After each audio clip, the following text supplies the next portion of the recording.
No, welcome lahat sa ating Kickstart and thank you so much Mentor Ikay for inviting me. So I'm Mentor Princess Patsy and I'm a nurse by profession. Type 1 naman po yung mga nurses po dito or kaya mga nasa medical field. So kaway-kaway po sa mga nasa medical field. Wala po akong kaplano-plano na mag-networking talaga. Ang gusto ko ay mag-ibang bansa. Kasi yan po talaga ang career path naming mga nurses, 'di ba? Nag-experience lang kami dito and then after that, pupunta na kami sa ibang bansa. So depende na 'yon kung saan kami mapadpad. Usual talaga American dream, yung iba naman sa Europe, 'di ba? Pero 'yun yung plano ko.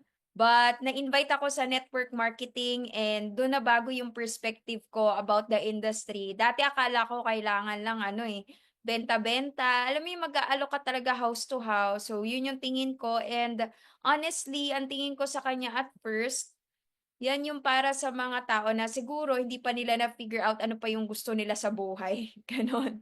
'Di ba? Eh, ako naman meron na talaga kaming plano, 'di ba? High school pa lang ako na mag-iibang bansa ako. Ayan, and nakita ko yung mga ibang pangyayari, iba yung nababagong buhay sa network marketing, nag-training ako that time, and dun pa mas lumalim yung understanding ko. So, nung umpisa wala akong planong i-full-time 'to. Siyempre, 'di ba, kasi nga pag-a-abroad yung gusto ko. Pero eventually naintindihan ko this is a multi-billion industry and eto yung negosyo na puwede kang yumaman talaga at makapagpayaman ng ibang tao, 'yan. So, attend lang kami ng trainings before with Mentor Ika, 'yan, Mentor Joyce, nandito ba si Mentor Joyce? Ayan 'no, Joyce Briones and Mentor Tin, one of our diamonds, 'di ba? So, isa lang kami sa mga pumupunta lang rin dun sa casa hopping ng mentor namin. So sabi punta daw kami, eh wala naman akong pera niyan, eh. Sabi ko lang, "O sige na nga, compute-compute." Siyempre pinakauna namin pinuntahan, 'di ba, so related siya dun sa idi-discuss ko ngayon, meron siyang dwarfing na tinatawag. So ang una namin pinupuntahan diyan yung mga pinakamahal, mga BMW, yung mga Jeep, Chrysler, 'yan 'no. So talagang hindi na maarok ng utak ko niyan kasi pang-McDo nga lang masaya na ako. 'Di ba, yung alam mo yung may ice cream ka tsaka yun yung perfect combination, 'di ba, ice cream at tsaka french fries. So, okay na ako dun. Pero after that, dun pumunta kami sa mga normal brand, sabi ko, "Ay, wow, feasible pala 'no, kasi kaya pala, kasi mas maliit na." 'Yan. So, nag-start tayo of course mag-build ng team. Siyempre lahat naman po dito sa atin 'no, kumbaga may spillover side ka talaga. So, if you have a stronger leg right now, 'di ba, you're blessed. Pakisabi nga, "Thank you Lord." 'Yan 'no. So, lahat naman dumarating din sa point na one leg pa lang yung gumagana sa'yo pero kailangan mo magpasalamat. 'Di ba? Kasi at least meron ka ng isang leg, tatrabahuin mo na lang yung kabila. So yan ang sitwasyon ko before, mukha-mukha naman talagang hindi pa kumikita, pero consistency is the name of the game. So naging consistent lang tayo, rain or shine. Feel ko man pumunta or hindi, tinatamad man ako or pumped up ako, yan. So kailangan mo mag-show up. And eto yung mga first nating kinita from our business, 17,000, 33,000 that time. Ano yan 'no, malaking bagay na yan sa akin that time, 'di ba? For starting and dumating din sa point ngayon po mommy na po ako, dumating sa point na hinataw ko yung negosyo habang buntis po tayo and ito pa lang yung kinikita ko that time, 'di ba, this was 2018. So, 1 week natin is 8,500, 'di ba? Puwede na rin ba guys? Ayan 'no, kung sa ngayon ang layo na niyan. Kumbaga tax na lang 'yan, eh, 'di ba, hindi pa nga abot sa tax sa isang linggo. Pero nung time na yon, importante kasi talaga yung vision, yung nakikita mo sa negosyo, hindi ka lang nakatingin sa ngayon, 'di ba? And maraming times na puwedeng magsimula ka ulit sa negosyo. So, different topics yon, 'di ba, sa pagbi-build ulit hanggang sa matuto ka, hanggang gumaling ka, 'di ba? Pero ang importante, 'wag ka lang mag-base sa now. Kasi puwedeng 'yan yung fact mo ngayon, pero hindi pa yan yung pawang katotohanan. Ang katotohanan niyan yung parating sa'yo, 'di ba, na malaki, extraordinary income, 'di ba? So ito po ako before, 2017 'no, kakapanganak ko pa lang po niyan. Grabe 'no, grabe. Yan po yung itsurahan natin dati. Oh, 'di ba? So talagang nakakaganda po ang pera. Okay. So, pero very proud ako niyan. Kasi 'di ba nakita niyo 8,000 ano yun, eh, kumbaga yung business kasi natin ang maganda sa kanya, yun kasi yung 8,000 na yun residual income na yun. Humataw kasi ako ng pregnant ako. So sabi ko na sa sarili ko, hindi puwede na hindi magandang buhay yung madadatnan ng anak ko. So talagang sabi ko, I have 9 months para talaga ayusin ko 'tong buhay ko, yung network ko, 'di ba? So, inayos natin siya and dito mo talaga mapapatunayan yung residual income na tinatawag na ayusin mo siya, 'di ba, trabahuin mo siya. 'Di ba guys 'pag may napasok ka dito, may income ka, may just for you ka, may give me five ka, 'di ba? Pero ang maganda rin kasi sa negosyo natin, aside sa kumita ka na pang ngayon, 'di ba? 'Pag na-build mo siya, yung effort mo ngayon, aanihin mo pa rin 'yan in the future. So 'yan tayo before. I remember nung nasa IM ako 'no, when I started sa IM nagco-commute-commute tayo. Hindi ko alam kung mapa-play pa yung mga videos.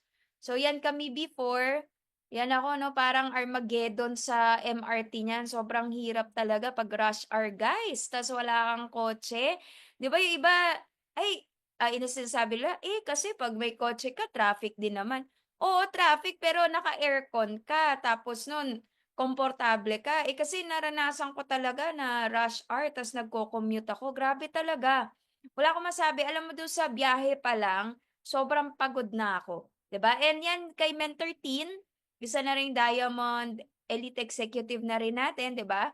Na dati ring kasama ko na naghahanap ng masasakyan pauwi. Ayan, so wala rin siyang kotse. So I got my first car, Honda Civic, 'di ba? Because of this business, binilisan natin maglabas niyan para makatulong sa negosyo natin. And pinaka nagustuhan ko talaga, pwede natin siyang gawin online, 'yan makulit yung anak ko, 'di ba? So habang makulit siya, eh, nagagawa natin negosyo, kumikita pa rin tayo. Hanggang sa ayan, kahit nung pandemic, tuloy-tuloy pa rin yung income natin. 'Di ba sabi ko nga sa inyo, yung dating tax ko, hindi na siya kasya, dating income ko, tax ko na lang ngayon, hindi pa siya kasya sa tax, 'di ba? Dahil 'yan sa pagtrabaho natin ng negosyo. Pinakamalaking kinita ko dito in 1 month is 1.3 million. Ayan, and yung first car ko, nabigay ko na 'yan sa parents ko. Through our business, 'di ba? Ang sarap pala ng feeling. Ang sarap na feeling magkaroon ng sasakyan. Pero pinakamasarap na feeling makapamigay ng sasakyan. Ayan, so kaya ako nakabigay sa parents ko kasi nagkaroon ako ng second car, which is Montero Sport. Right now, yung nakita niyo po, the R8, eh nadagdagan na naman siya, yung Honda HR-V naman natin, 'di ba?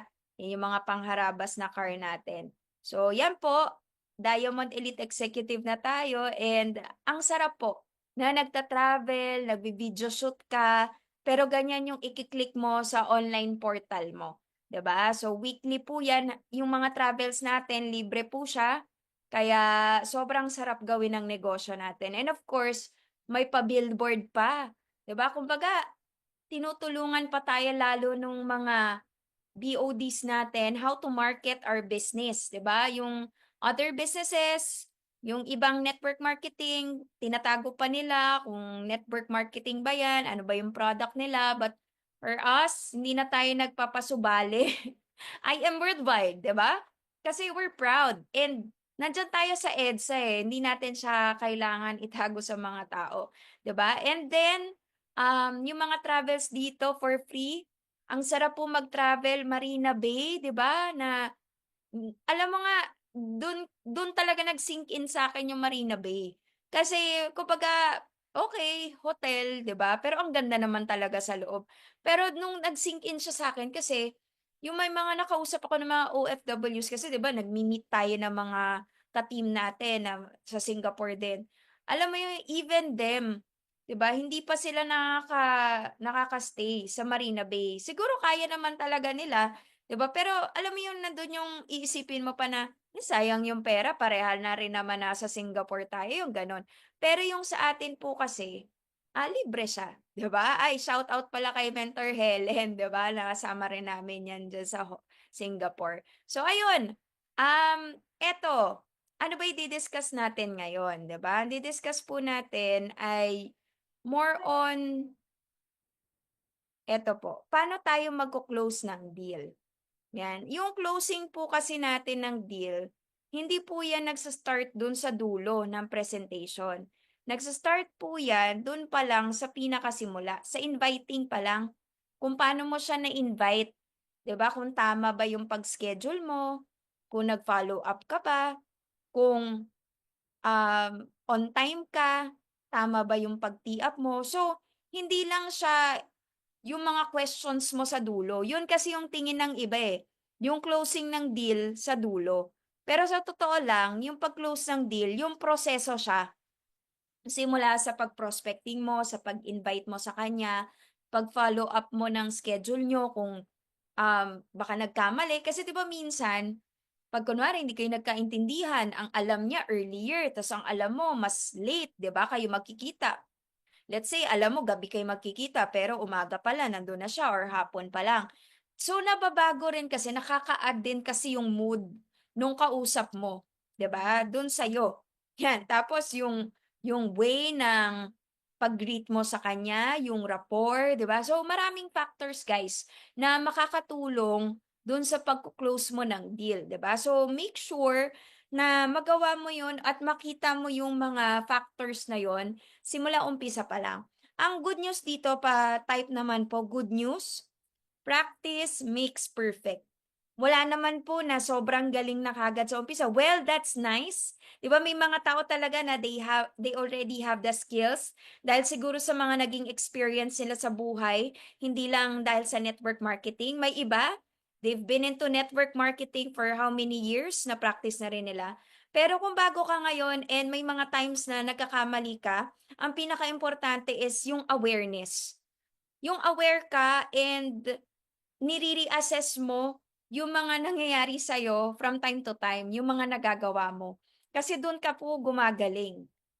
Yan, 'di ba? So, I remember before yung pagto-talk na yan, 'di ba, na nahasa talaga kami kahit nakapikit kayo mag-talk. Bakit? Kasi ang dami naming tinok na hindi naman lahat nag-pay in. Pero dahil dun sa mga experience na yon, gumaling tayo, 'di ba? So, ganun din sa pagko-close ng deal. Yan. So, ano ba yung closing ng deal, 'di ba? Closing a sale is a mutual agreement of both parties, as the buyer acknowledges that there is a need and the seller is able to fulfill the needs of the buyer. So, kailangan pala ma-deal natin yung needs ng tao. Kasi 'di ba, yun naman yung pino-provide talaga ng mga businesses, 'di ba? Either products or services man 'yan, nag-aano siya 'no, nagfo-fulfill siya sa needs ng customer or sa atin, sa needs nung magiging distributor or magiging member natin. So closing is the art of matching product benefits with the consumer and customers' needs or desires.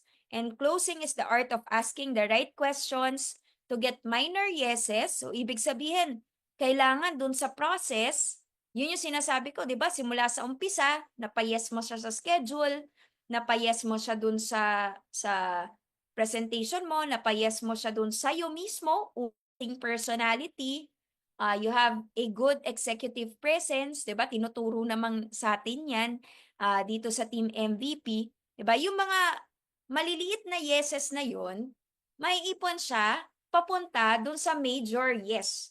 And that is yung mag-avail ng package, mag-avail ng products, o kaya yung yes niya na gawin yung negosyo natin. Yan. So, depende yon dun sa kung anong need ng client. So, before that, tackle ko lang sandali yung mga best practices in inviting. Kasi 'di ba, malaking factor dun yung simula pa lang, eh. So, ibig sabihin sa prospecting pa lang, ano na siya, 'di ba? May factor na siya. Number one, set a high standard, yung sa'yo muna.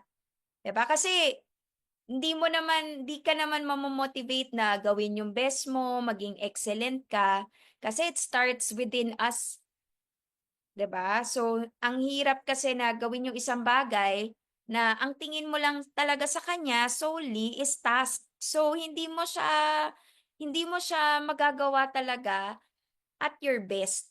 Yan. So, set a high standard. Know your big dreams. Yan. Bakit mo ba to gagawin, 'di ba? And have a vision. Develop a deep understanding about your business. So, kailangan naintindihan mo bakit ka po dito nag-i-invite. Bakit kailangan mo mag-build ng organization? Ano yung importance ng leverage? Kumbaga, kailangan malalim yung understanding mo. Kasi kung hindi malalim, hindi mo siya, most likely, hindi mo siya gagalingan talaga. 'Di ba? Or hindi mo gagawin yung very best mo. Number two, have a prospect list. So, pag sinabing prospect list, ang tingin kasi ng iba dyan, oh, may prospect list na ako and then I'll stick to it. 'Di ba? So, yung prospect list pala, kailangan nababago siya everyday, nadadagdagan siya everyday. Meron kang bagong prospects everyday, nag-answer ka ng inquiries everyday. You expose our business to different people every day. Hindi lang fix yung prospect list natin. Ang tanong, yung prospect list mo ba ngayon? Yan na yung prospect list mo simula nag-join ka pa sa IM, which is 6 months ago, 3 months ago. So, kailangan na-update po siya. 'Di ba? So, and also, we must be proactive. Kailangan proactive ka. Hindi ka po naghihintay lang ng inquiries kung nag-a-ads ka. So, ang ginagawa naman, pwede mong gawin, 'di ba? Mag-ano ka, mag-PM ka sa mga random FB friends mo. Ano pa? Pwede mong gawin. Puwede mo ring gawin ay yung iba kasi 'di ba, hindi ka puwedeng maghintay lang sa condo lalo na kung full-time ka and then bago mo palang ginagawa 'tong negosyo, hindi ka pa financially free. Kasi hindi ka pa nakapag-build ng network mo dito, lumabas ka. 'Di ba, ang dami diyan. Alam mo, we have business partners, we have downlines na dun pa lang sa area nila, they share the beauty of our barley. Hindi sila umuuwi na wala silang benta. 2 to 3 boxes, may income sila. Magkano po yung 2 to 3 boxes na net income? That's 1,500. Eh, hindi naman naubos yung buong araw nila yon. 'Di ba? 2 to 3 hours pa lang nila ginagawa yon, 'di ba? So, ibig sabihin, sa other time nila, pwede sila mag-prospect naman online, pwede naman balikan nila yung mga dati nilang prospects, i-follow up nila. So, ang dami pong pwedeng magawa sa loob ng isang araw. Ang importante lang, proactive ka. Huwag ka pong papayag na walang pumapasok na pera sa'yo, wala kang bago na pepresentan sa negosyo natin. So, hindi pwede na mag-ihintay ka lang ng inquiries doon sa mga tao, di ba? Para kang naghihintay lang no ng bunga na malaglag sa bibig mo. Number four, keep it short and simple and inviting. So your priority is to get the schedule and mapresentahan mo talaga sila sa proper discussion. Yun talaga yung goal. Kahit nag-inquire sila through online, kunwari, nag-inquire sila, how, o kaya ganon, di ba? Ang goal mo pa rin naman yan, maset mo sila ng appointment kahit through Zoom eh. Basta proper orientation. Di ba? Yung mauupuan mo, mapepresent mo yung negosyo natin. Hindi yung kwentuhang ano lang, di ba? Kwentuhang parang lasing lang. 'Di ba kunwari gusto mo iba 'di ba alam naman na natin 'di ba? Iba naman yung prospecting sa presenting. So 'pag prospecting, 'pag inviting, invite lang. Kunin mo yung schedule, date, time, kung saang location, 'di ba?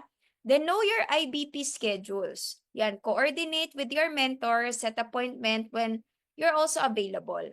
So 'wag ka naman mag-set ng appointment guys na laging wala ka, tas ipapasa mo lang kay mentor. Lalo na pagkakilala mo yan. Kasi yung trust niya nasa iyo. 'Di ba? Hindi naman yan kakilala ng mentor mo. 'Di ba? So, mas maganda nandun ka. Ngayon, let's say talaga, no, biglaan lang yung client, yun yung mga case-to-case basis natin. So, maganda rin kasi na nandun ka kasi kaya pumunta si mentor, hindi para sa invite mo. Pumupunta siya para sa'yo. Dahil ikaw yung downline na niya eh. So, pupunta siya para sa'yo para matutunan mo yung negosyo. Nagpe-present siya, hindi para mag-pay in yung invite mo, kundi para ano, para matuto ka, para gumaling ka, ma-expose ka doon sa negosyo natin. 'Di ba? Then reconnect first with your prospect, ask questions, and utilize form. Ano ba yung form? Family, occupation, recreation. Before delivering your message, ano ba yung message mo? Yung ma-invite mo sila, 'di ba? So iba-iba naman ng pag-invite. Meron pang negosyante, meron pang part-timer, may pang health and wellness products, 'di ba? So magkakaiba 'yan. Depende 'yan dun sa kausap mo. Ngayon, eto na rin yung building rapport or reconnecting to them kung matagal mo nang hindi nakakausap or totally hindi mo kakilala 'yan, 'di ba? Ask questions para malaman mo kung ano yung needs nila, 'di ba? Malay mo, pilit ng barley, hindi pala siya interesado do'n kasi wala pa naman siyang nararamdaman, hindi pa niya nakikita yung part na yun, pero interested pala siya sa opportunity. Tapos ang tagal-tagal ng discussion mo ng 68 micronutrients ng barley o vice versa rin, 'di ba? So kailangan ibigay mo muna kung ano yung need ng tao, 'di ba? Hindi mo pwedeng ipilit lang lagi kung ano yung gusto mo or kaya baka sobrang yaman na niya. Ang gusto pala niya fulfillment, ikaw naman binabaliw mo pa sa sasakyan, 30 na yung sasakyan niya, 'di ba? So kailangan malaman mo ano ba yung kailangan ng tao. Then maintain curiosity and have conviction. So, kailangan nandiyan yung conviction mo. So, babalik tayo dun sa number one. Kaya nga yung number one, kailangan mapalalim mo yung understanding mo. Kasi, kusa na yung lalabas sa'yo eh, di ba? Call is better than text. Then, lead the prospect to the schedule. Yan. So, paano ba mag-lead ng prospect sa schedule? Di ba yung iba tinatanong nang nila, ikaw kailan ka pwede? Tapos na. 'Di ba? Kailangan ikaw na mag-lead. Sa Tuesday ba or Wednesday? So magbigay ka na ng ano 'no, ile-lead mo na siya, leading questions na siya. Magbigay ka na ng option sa kanila, 3 PM or 1 PM. "Ay hindi ako puwede ng ganyan, umaga lang." "Ah, okey sige 10 AM tayo." "Dito, basta ano, sige." So limited slots kasi siya pare, kaya ano 'no, ilista na kita. Pero alam mo talagang nakikita ko puwede ka dito. Ano ba 'yan? O 'di ba 'pag tinanong ka, 'wag ka na mag-elaborate. Sabi mo basta pag-usapan natin, sige nagmamadali kasi ako. O mission accomplished ka na kasi nakuha mo yung schedule niya, 'di ba? Tapos remind the client about the appointment a day before and early in the morning, not and. So, dalawang beses yan. A day before and early in the morning. Tapos, prepare mo rin yung materials mo. Kahit bago ka mentors, pag-pay-in mo naman, meron namang application form na kasama yun eh. Dali mo na yung application form mo. Then the reason din na 'pag naging distributor ka, 'di ba may products na nakasama 'yun para dala mo na rin yung products. Huwag ka sasabak sa giyera na wala kang mga products na dala, mentors, 'di ba? Kasi kumbaga, bakit ka pa naging distributor, eh, wala ka naman palang dalang products, 'di ba? 'Pag distributor, may dala ka na kung gusto mo ng on the spot pay-in or kaya may mag-down payment kaagad sa'yo. So, dali mo na 'yan, application form, ballpen, baka naman si mentor pa 'no, 'di ba? Tapos bond paper, mas maganda kung magsusulat ka. Yung pam-present mo, 'yan mga basic na kailangan na meron tayo, 'yan. So, 'wag kang sasabak sa giyera na wala ka niyan, 'di ba? Then before closing naman, attend IBPs and trainings, 'di ba? Kasi para ano 'no, malay mo nag-CR si mentor tapos on the spot ka tinanong nung client mo ta's ikaw naman hindi mo talaga alam ta's halatang-halata kang wala ka talaga pang alam, 'di ba? So, ano yung maiisip ng kaibigan mo, "Ay naku, hindi niya rin alam yung nire-recommend niya sa'kin. Ay hindi niya rin nagamit yung product." 'Di ba? So, importante guys, kaya nga may kasamang products 'yan, gamitin mo rin. Kahit nag-join ka for opportunity, gamitin mo siya para may testimony ka, may masabi ka about the products, 'di ba? Learn about the stories of your business partners, lalo na yung mga successful na. Kasi stories sell. Then alam mo naman na, ano yun, eh, very powerful yun, eh. Then learn from the powerful closers din, 'di ba? So kumbaga importante dito, empty cup ka muna, 'di ba? Tignan mo kung paano nagko-close yung mga ibang mentors na magaling mag-close. Number two, master the art of tee up. So kailangan ano 'no, magaling ka dito mag-tee up or mag-edify. ano ba yung tee up? Yung i-increase mo yung value ng mentor, ng products, ng company, ng team, lahat ng makakatulong para makapag-decide yung client mo or yung prospect mo. Diba? And have a powerful executive presence. So we have a different topic for executive presence, but kailangan yung credibility mo, the way you act, the way you talk, the way you dress. Hindi kailangan branded kung nagso-start ka pa lang, pero kailangan professional, 'di ba? So kumbaga makakapag-ano siya ng trust, makakapagpataas ng trust ng kausap mo sa'yo. So 'yan. So ano ba yung mga right mindset to effectively close the deal? Number one, ikaw ulit. So lahat 'yan 'no, nagbo-boil down sa sarili muna natin. Kailangan sold out ka sa products and the business. Baka naman, eto guys hindi porket na ang nakayanan mo ngayon ay silver package. Eto talaga, normal talaga to. Kaya bilisan mo mag-upgrade, 'di ba? Pero eto lang siya.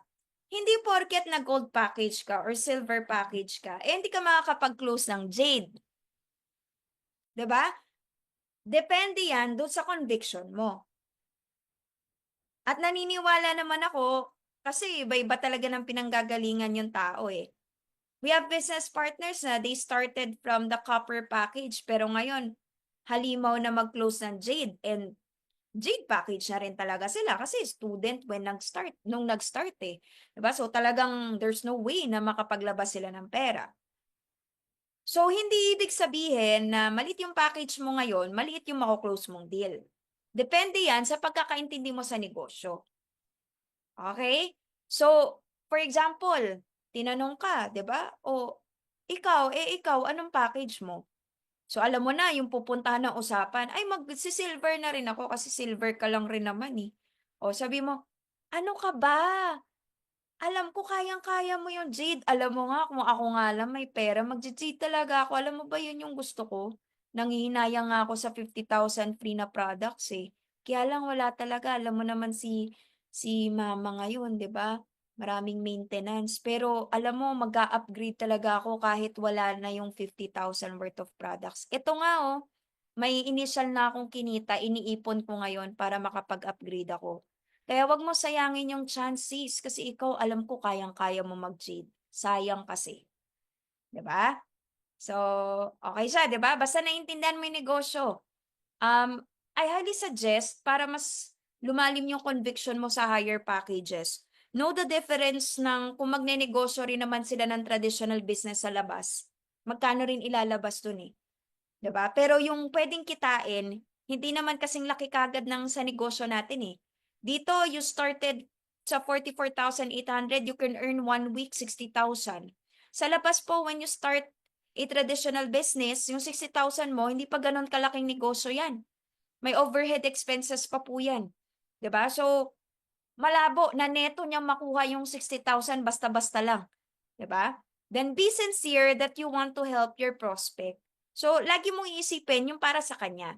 Kaya ka nahihiya, kaya ka parang hindi gano'n kalalim yung conviction mo kasi sarili mo iniisip mo eh. Hindi kita masisisi kung isipin mo yung sarili mo. Human nature yan eh. 'Di ba? Pero eto lang, yung perspective mo na lang ganito. Makita mo na mas marami kang tao na mabago yung buhay dito sa negosyo, damay ka na rin, 'di ba? So isipin mo yung makakabuti sa kanya. Isipin mo na magiging healthy 'to sa kanya, yung para sa kanya, 'di ba? Kasi what's in it for me naman lagi, 'di ba? Kahit naman ikaw nung napresentan ka, what's in it for me? Ano yung mapapala ko diyan, 'di ba? Then always be closing. Ibig sabihin dun pa lang sa presentation mo, sa simula pa lang pang-closing na agad. 'Di ba? So mama elaborate ko 'yan. Be aggressive but not too pushy. Not to the point na halatang-halata ka na talagang pang just for you mo na 'to. Yeah. At may babayarin ka na next week na talagang halos na lang makaawa ka, pilitin mo talaga, 'di ba? So, may right way tayo for that na mapu-push mo siya pero hindi sa way na sobrang pushy na ma-off na yung kausap mo, 'di ba? Then it is important to build rapport and connect with your prospect. So importante na maka-build ka ng rapport sa kanya 'di ba? Maka-connect ka, hanap ka ng mga common grounds ninyo na mapag-uusapan niyo muna for a while. And makukuha mo lang yon by asking questions. Kung sino kasi po yung nagtatanong, siya yung may control ng conversation. Then, on the spot pay-in, yan yung mindset natin. It's a must na mag-on the spot siya. 'Di ba? And our opportunity can change the life of your prospect. Yan. So, yan yung mindset natin, no? Don't be shy to close the deal. So, hindi ka mahihiya.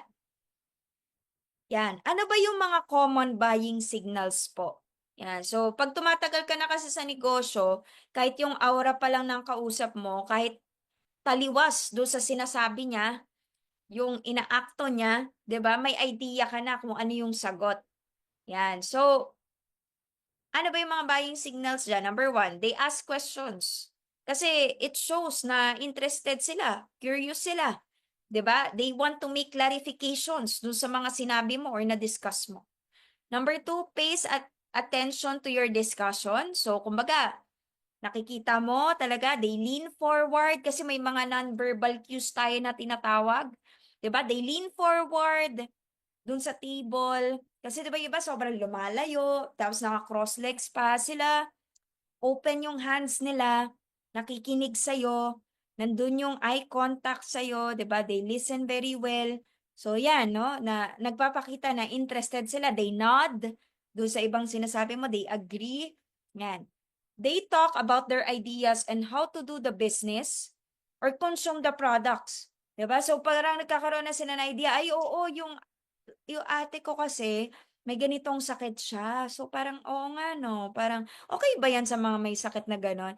'Di ba? Tas or kaya naman, nag-iisip na sila, ay, oo, meron akong kakilala na nakikita kong okay dito. Yung mga gano'n, 'di ba? Or kaya nag-a-ask sila about plans, 'di ba?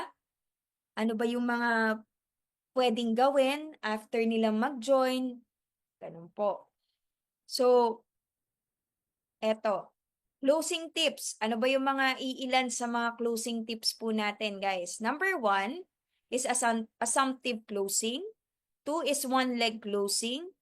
Three is cut-off closing. Personal promo closing. Down payment closing. At hindi ko dito nalagay is suggestion closing. Ayan, no? Hindi ko siya nalagay dyan. So, first natin is assumptive closing. So, dito, magbibigay na ako ng mga sample scripts na para mabilis lang natin siyang maintindihan, 'di ba? Yung assumptive closing by the name itself, 'di ba? Ina-assume mo na okay na siya. Hindi ka na nagtanong na gustuhan mo ba or hindi. Bibili ka ba or hindi? Magpapa-member ka ba or hindi? So wala nang option doon. Kumbaga you already assume na okay na siya. Done deal na. 'Di ba? Kumusta?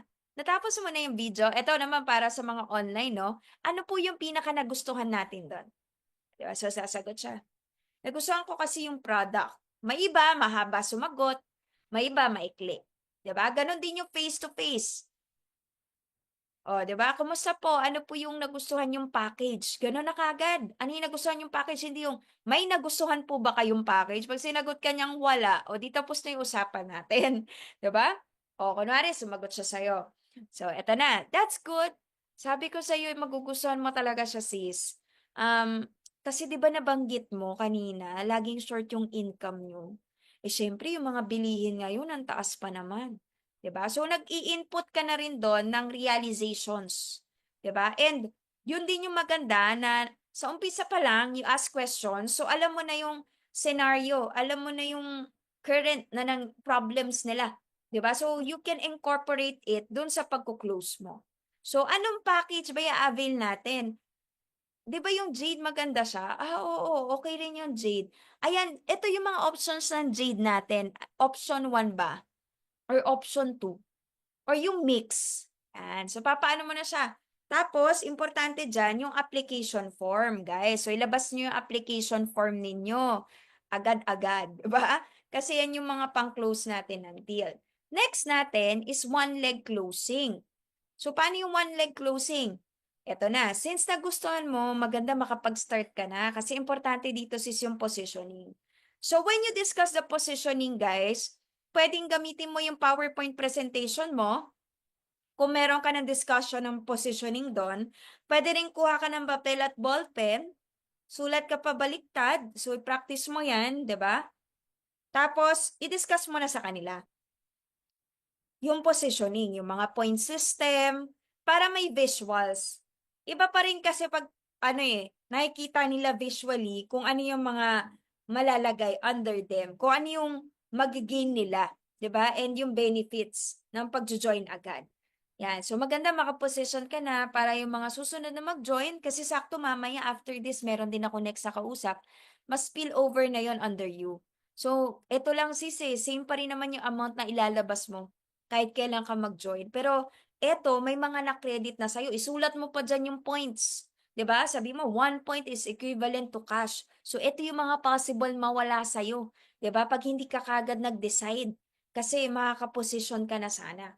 Kung hindi ka makapag-decide, ikaw pa yung magiging under nila. Eh ngayon tayo nagkausap, sayang naman. 'Di ba? Next natin, eto, optional lang to guys ha. Lahat ng mga inaano ko sa inyo dito, optional siya. But you can also do this. Personal promo. So, paano yun? For example, may kausap ka. Lalo na pag direct mo naman, direct referral mo. So, syempre, meron ka dyang give me 5 just for you, 'di ba? May direct referral ka pa. So, pwede mong magbigay sa kanya na, sige, basta join ka today, may free shipping na tayo ng products mo within anywhere nationwide. O kaya naman, sige basta until tomorrow po, kung makapag-down kayo today kahit at least 5,000 pesos lang po, bibigyan kita ng 20% discount po sa shipping niyo po papunta dyan sa US. So, ganon, di ba? If Jade package po yung kukunin natin.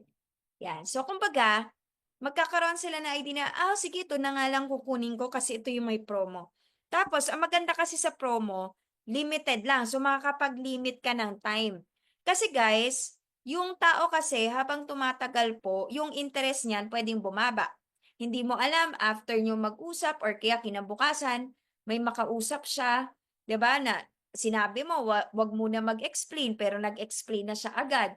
And then nasaktuhan negative yung kausap niya. So, pwede pa magbago yung isip niya. Pag nagbago po yung isip niya, siya rin yung lugi do'n. Alam niyo po ba si VP Aika nung na-invite po siya sa network marketing, nung pag-uwi niya kasi on the spot siya nagbayad, Nung pag-uwi niya, yung ate niya, si Mentor Prim, sabi, "Hala be, siyempre makita mo ba naman on the spot nagbayad yung kapatid mo, 'di ba? Ta's nagka-idea ka, ano ba 'yan, 'di ba? Baka network marketing 'yan." Eh, yung mga connotation ng mga tao sa gano'n, sabi, "Hala be, na-scam ka, nabudol ka kasi naglabas ka agad." Ganyan. So, parang nag-try pa si BPI ka that time na puwede bawiin yung pera, pero buti na lang talaga hindi na puwede kasi na-process na, 'di ba? And to cut the long story short, wala siya ng lahat ng meron siya ngayon kung nag-back out siya. So, yun na yung tandaan niyo. 'Pag nagbago yung isip niya, siya pa rin yung lugi. So, para sa kanya yun. 'Di ba? 'Pag nag-join siya. So, kumbaga 'pag pinaprobo mo na yan, um, malaki talaga yung magiging niya kasi nakuha na nga niya yung promo, nakapag-start pa siya agad sa negosyo, nakaposisyon na siya, 'di ba? So ano pa? Cut-off closing. So sa cut-off closing natin every Monday, no? Sabi mo tapos cut-off natin sis every Monday. Maganda makapag-start ka na para may mapasok na tayo. Eto siya sis, oh, tingnan mo Thursday pa lang ngayon. Join ka na para nakaposisyon na yung account mo. May spillovers ka na, invite ka na kagad mamaya. I-talk na natin. O kaya bukas, pag napasok natin yon until Monday, sa Friday may income ka na, bawi ka na agad. Tapos yung mga kausap natin, after cut-off possible, yung iba doon, yung mga kausap namin, under mo pa yun. So, ang laking advantage sa'yo pag nag-join ka agad. Yan siya. Ano pa? Are you learning? Type I am learning po, no? Kung natututo po tayo. Ano pa? Down payment closing. Ano yung down payment? Ito, napaka-importante nito, guys, no? Kung wala man kagad pera yung tao, kailangan mapadown mo yan. So, ako hindi talaga ako pumapayag na hindi maka-down kasi kumbaga, gusto ko yung bagong nag-invite, kung hindi man tumuloy kasi kahit minsan 'di ba kahit gawin mo yung very best mo, hindi mo naman pa rin hawak yung tao, Hindi mo naman puwedeng, anuhan niya 'no, tutukan niya ng barel, 'di ba? So, kailangan 'di ba, at least man lang niya yung products. Mabentahan man lang siya ng products. And based on my experience, lahat naman kaya nga importante na meron kang dalang products, eh. Based on my experience kasi, 'pag sinabi mong down payment na 'yan, kumbaga tumuloy man siya or hindi, ang agad 'di ba, puwede namang na-delay lang. Ang nasa isip niya, "Okey, down payment ko na 'yun, hindi ako down payment ko na siya." 'Di ba? Oh, eto sis, I understand, hindi talaga enough yung money mo ngayon. Pero alam mo gusto talaga kitang i-help. Gusto ko na ma-prioritize ka, makaposisyon ka, 'di ba? Kasi 'pag naka-down ka, ipa-prioritize ka, 'di ba? 'Pag may next na mga pumasok, bigyan ka namin ng konting time, 'di ba? Para full payment ka na. Palitan na natin 'yan agad ng products para mapaikot mo na rin 'yan tapos mapang-join mo na rin, 'yan. So kaya 'yan yung importante na nagdadala ka po ng products. 'Di ba may iba akong narinig before, nag-provincial pa sila walang dalang products. Ano ba naman 'yan? Ang layo-layo ng binyahe niyo ta's wala kang dalang products. Oh, 'di ba? Ano pa, suggestion closing. Ito yung sinabi ko kanina na hindi ko nalista. Ano po yung suggestion closing? Oh, eto hindi lang 'to sa dulo. Yung suggestion closing, even before or during the presentation, oo 'to suggest ka na dun sa tao, 'di ba na, eto pong package na 'to actually sa Jade po namin, yan yung mga on the spot kumukuha po, yung mga lalo na 'pag utak negosyante na, kasi diyan talaga yung pinakamalaking ano, eh, balik ng puhunan. Tsaka pinakamabilis na kita, yan. So ka yung ano po namin dito, yung barley po sobrang dami pong kumukuha niyan. Actually yung iba po option 1 po sila agad, all barley po yung ina-avail nila, ayan. Tapos next natin, down payment closing. So sa down payment closing naman, ay ito na pala yun 'no, ayan. Okey, so yun na pala yun, down payment closing. So eto na po yung mga additional tips po natin 'no, sa pagko-close ng deal. Number 1, dwarfing. Paano ba yung dwarfing? Show them the value of the package. So, kagaya nung discuss ko kanina ng traditional versus non-traditional business. Kung magta-traditional business ka, kung familiar po kayo do'n sa food cart, ito yung sample ng puwede mo sabihin. Sa traditional business po kahit nga food cart lang yung ilagay natin, let's say sa mall mo siya ilalagay para maganda yung foot traffic, yun yung the best foot traffic talaga. Maka half million, 700,000 to 700,000, 800,000 ka rin po do'n na gastos, 'di ba? Pero doon ang market mo lang within the area. Ang maganda sa I Am Worldwide Business, kahit kumastos ka 198,000 lang, 250,000 balik na kagad sa uniform of products. Tapos nun, wala pa siyang territorial boundary. Kahit nasa ibang bansa, pwede mo mamarketan. And unlimited yung balik ng puhunan. Hindi ka na maghihintay na magsara at saka magbukas yung mall, 'di ba? Para kumita ka. Dito, kahit saan, kahit anong oras, pwede. Yan. Tapos, pwede rin nating ano yun, no, yung prevention is better than cure. Prevention versus cure. 'Di ba? Ano bang sample ng dwarfing doon? 'Di ba po sa hospital, nabanggit nyo kanina, ang laki po nung nagastos ninyo doon sa operation. Oh, 'di ba sasagot siya, "Oo, alam mo ba ang dami pang gamot na ginastos do'n." "Mga magkano po 'yun?" "Alam mo naka-half million din kami do'n pa lang sa isang operation na 'yun, may maintenance pa." O tingnan niyo po, half million po nahirapan pa po kayo, 'di ba? Maganda po hindi na 'yun maranas ng family ninyo and of course para na rin sa health niyo. Kasi half million sa inyo pa lang po 'yun. Eh, what if ipe-prevent na natin yung gano'ng gastos ngayon? What is 198,000 kung buong pamilya niyo naman na yung makikinabang dun, 'di ba? Ano pa example ng dwarfing? Unahin mong i-discuss yung 198,000 pababa, 'di ba? Hindi man niya talaga kayanin yung tao, sobrang kaya 198. Pero alam niyo po, may iba, no, kahit walang pera, no, tricycle driver nga meron sa province, nakagawa ng paraan sa 198. So, depende yon. Pero may iba talaga, hindi talaga nila magawa ng paraan yung 198. Sure ka, 'di ba, na liliit na yung tingin nila sa 16.8, sa 44.8, 'di ba? At least 44.8 kasi just for you, 'di ba? Sige po, kung hindi nyo talaga kaya yung 198, kahit mag 44.8 ka na lang, basta may just for you na lang rin. So, yan po yung sample ng dwarfing, di ba? Inaano nyo, no? Pinapakita nyo, minamagnify nyo yung value ng product or ng package natin na nagiging maliit na lang yung amount. Yan. Number two, cast vision and discuss your plan for them. Ngayon, depende kasi yan sa personality, guys, eh. Sa ano po, sa pagko-closing, it will matter yung DISC. So para sa mga hindi pa po dito na pa-personality test, it will matter yung personality ng tao. There are some personalities na pag nag-cast ka lang na nag-cast ng vision, hindi okay sa kanila. Kasi you need to answer how.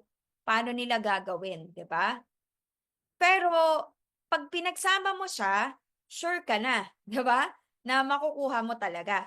Kasi you cast a vision na dito po, darating yung time, kayo na rin po yun nandito sa presentation namin, kayo na rin po yung kumita na milyon, kayo na rin po yung may incentives na sasakyan, free cars po dito sa amin, at ganito po natin siya gagawin. So, let's say po, naka-join na kayo, no? Process natin yung pay-in ninyo, makukuha nyo na rin po agad yung products, and then, tuturuan po namin kayo kung paano. So, at first po muna, di ba, po-prospect list tayo, and then, refer ka muna ng dalawang kakilala ninyo, yung closest muna sa'yo na you really care about, di ba, na tao, and then, um, i-discuss po namin sa kanila. Ako muna magdi-discuss on your behalf. 'Di ba? Kasi alam ko hindi nyo pa alam yung negosyo, 'di ba? And if they joined, iti-training naman po natin sila. So may ganong plano.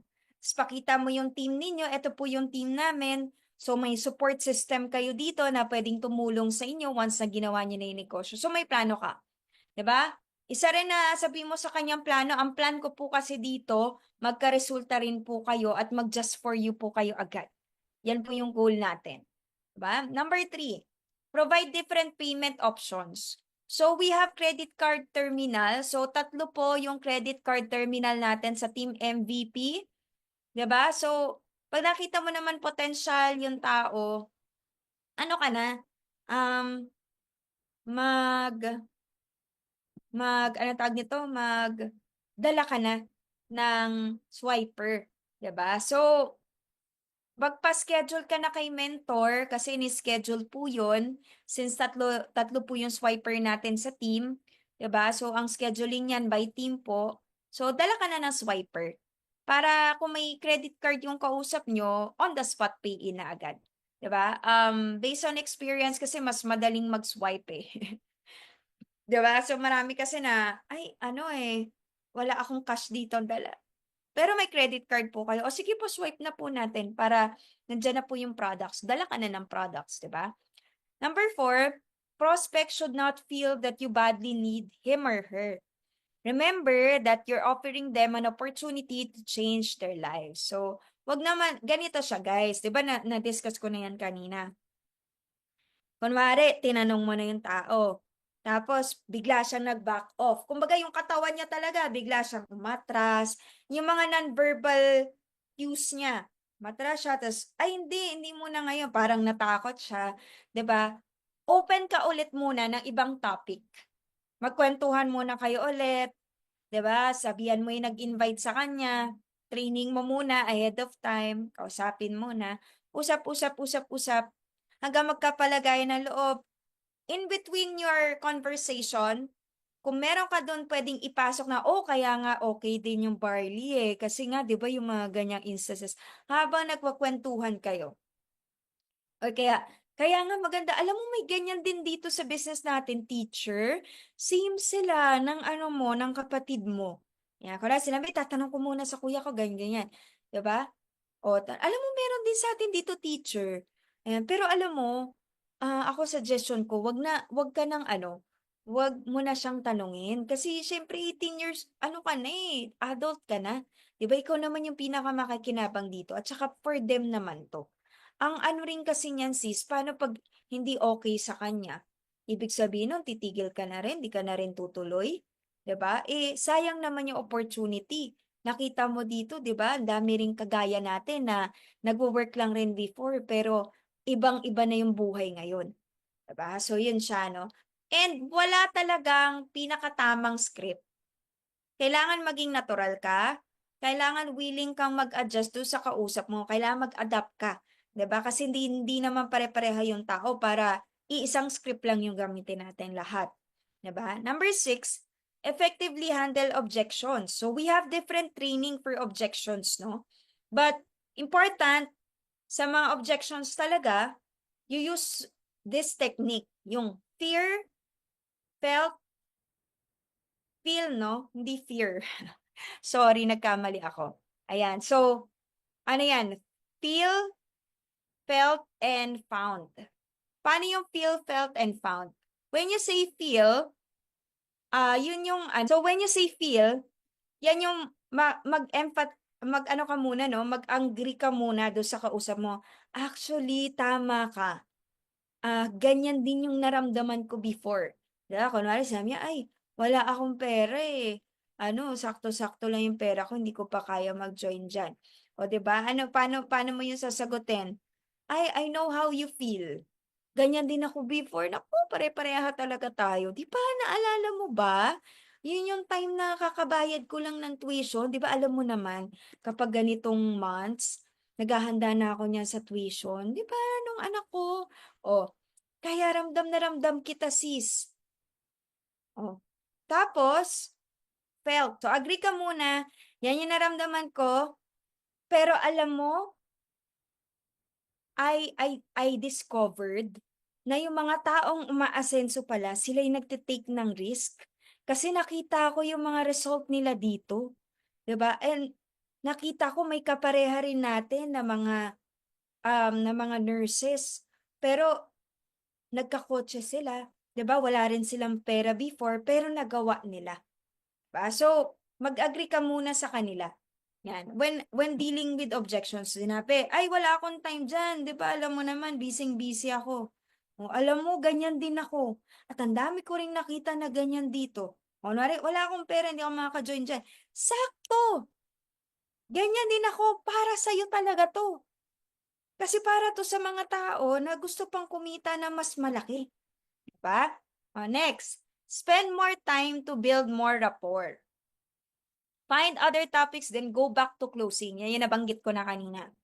Tapos, doon sa nag-invite naman, o kunwari, ikaw yung nag-invite, ano ka, no, heart-to-heart talk tayo.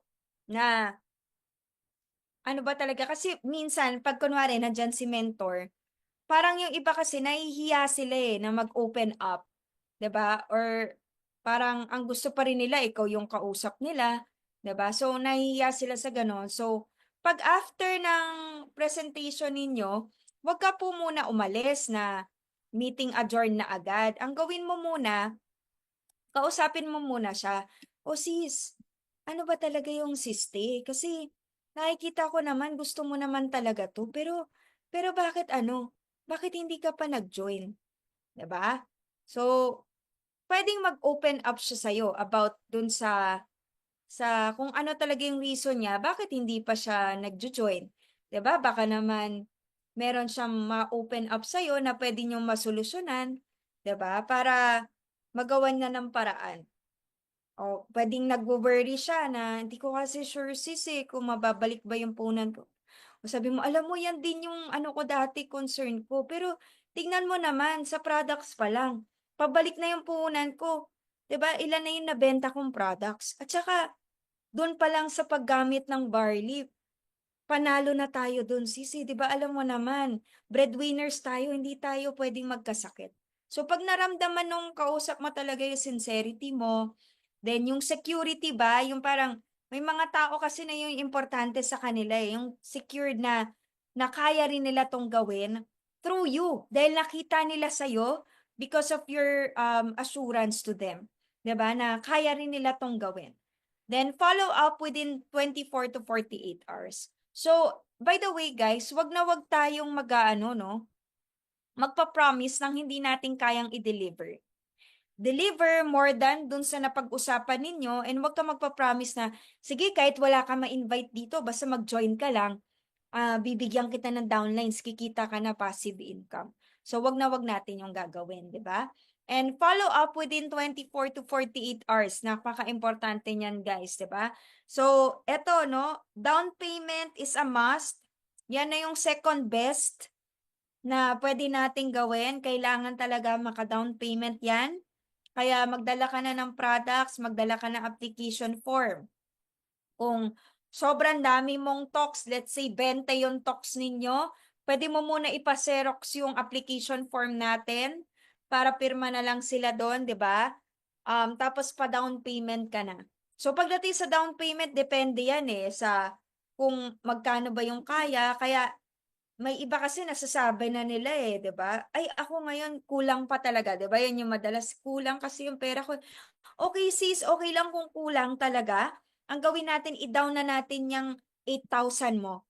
Para bigay ko na sa'yo 8 boxes na agad, tapos mapaikot mo na agad, tapos kailangan ma-full mo na yan after 2 days. Diba? Yun, depende yun sa usapan nyo.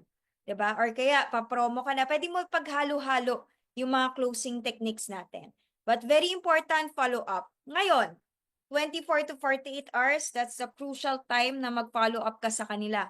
What if mens nag-down siya, pero hindi na siya tumuloy within 24 to 48 hours? Nangyayari ba yung ganon, mentors, yung hindi na tumuloy? 'Di ba? May ganon 'di ba? Yung akala mo, ito na, may usapan kayo na magpipingin siya. Ngayon, kailangan mong maging consistent sa pag-follow up. Minsan kahit hindi na yan nagre-reply. Kasi may times kasi na na pwedeng may nangyari na krisis sa pamilya nila na mas priority. Let's say, may na-ospital, 'di ba? Yung kailangan talaga ng urgent na pera. May time naman, biglang nagbago yung isip, 'di ba? Pero pag nagpa-follow up ka kasi na nagpa-follow up, tapos you maintain good relationship to them, friend mo pa rin sila sa FB, nagko-comment ka pa rin sa mga post niyan, darating yung time na pag kinailangan niya or nasakto na sa situation ng buhay niya, 'di ba? Nahirapan na siya sa work, na-toxican siya, nangailangan siya ng pera, yung health niya hindi na naman naging okay, sumumpong na naman yung nagbago yung isip kasi na-feel niya okay na naman siya, pero bumalik ulit yung sakit niya, 'di ba? Sino ang maaalala niyan? Ikaw.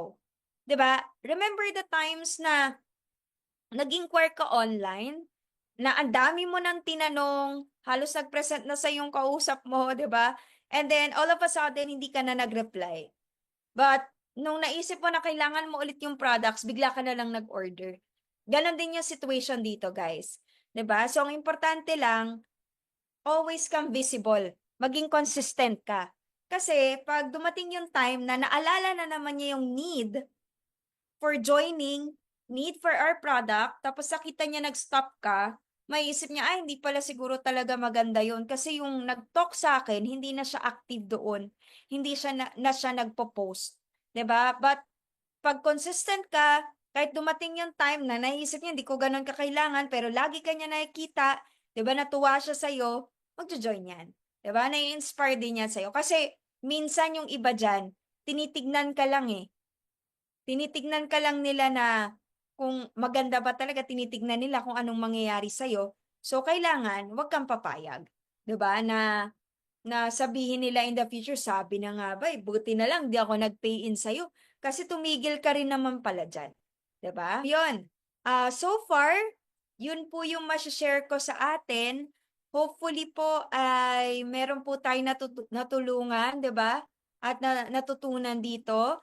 So far po ba may mga questions po tayo, 'di ba? So medyo concise po ang ating training, pero ano naman po siya, no? Nag-straight to the point na po tayo dun sa kailangan nating pag-usapan kasi yung ibang mga topics naman po doon, like answering objections, inviting, may separate training naman po tayo dyan, guys. Basta, ang importante po ay i-push nyo po, di ba? Huwag kang mahihiya na i-close yung deal kasi at the end of the day, para sa kanila 'to. I believe maraming tao na naging successful dito sa negosyo ay bunga lang rin ng pangungulit na nag-invite sa kanila at isa na po ako dun 'no. Sabi ko talaga dun sa nag-i-invite sa'kin, "Grabe naman, ang kulit mo naman, sige na nga nakakainis ka naman." Yun ang sabi ko sa kanya kasi ka-close ko yun, eh, friend ko talaga yun, 'di ba? "Naiinis na ako sa'yo, sobrang kakulitan mo, sige na nga pupunta na ako." 'Di ba? And tignan mo naman kung saan na tayo inabot nung pangungulit sa'tin, 'di ba? So, thank you so much everyone.